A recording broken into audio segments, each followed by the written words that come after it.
ഞാനിവിടെ ഇപ്പൊ ദേശാഭിമാനിക്കാരാണല്ലോ ഏറ്റവും കൂടുതൽ ചോദിച്ചത് കൈകളിക്കാർ. ആ കടൽ കൊള്ള എന്ന് പറഞ്ഞിട്ട് ഒരു വാർത്ത വന്നിരുന്നു പണ്ട് ഉമ്മൻചാണ്ടി വിഴിഞ്ഞത്ത് ആ ദേശാഭിമാനിയുടെ ഫ്രണ്ട് പേജ്. അതിപ്പോ ഓർമ്മ ഉണ്ടാവില്ല, മറന്നുപോയി.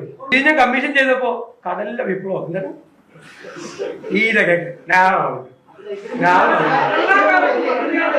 നേരെ ചോദ്യം നിങ്ങൾ ചോദിച്ചല്ലോ, നിങ്ങൾ ചോദിച്ചപ്പോ എല്ലാ ചോദ്യത്തിനും ഞാൻ മറുപടി പറഞ്ഞു. ഇതുപോലെ നിങ്ങളുടെ മുഖ്യമന്ത്രി പിണറായി വിജയനോട് ചോദിക്കാൻ പറ്റുമോ? ചോദിക്കാൻ പറ്റില്ല. പറയാ 50 മിനിറ്റ് പുള്ളി തന്നെ വായിക്കും. ബാക്കി ഒരു 10 മിനിറ്റ് ഉണ്ട്. ആ 10 മിനിറ്റിൽ ചോദ്യം ചോദിക്കാൻ വേണ്ടി നിങ്ങളെ പോലെ ഒരു 3-4 പേരെ ഇരിക്കുന്നുണ്ട്. ആ നിങ്ങൾ ഇതുപോലെ സൂചിപ്പിക്കുന്ന ചോദ്യം ലെജൻഡാണ്, കാരണഭൂതനാണ് എന്നൊക്കെ ഉള്ള ചോദ്യം ചോദിക്കും. അത് കഴിയുമ്പോ സമയമായി 7 മണി, എഴുന്നേക്കട്ടെ, നമസ്കാരം. ചേട്ടാ അപമാനിച്ചേ ഞാൻ പോയിക്കോട്ടെ. ഒരു പൂ മാത്രം ചോദിച്ചു, ഒരു പൂക്കാലം നീ തന്നു, കരളിൽ തഴുകും പ്രണയ കനവായി.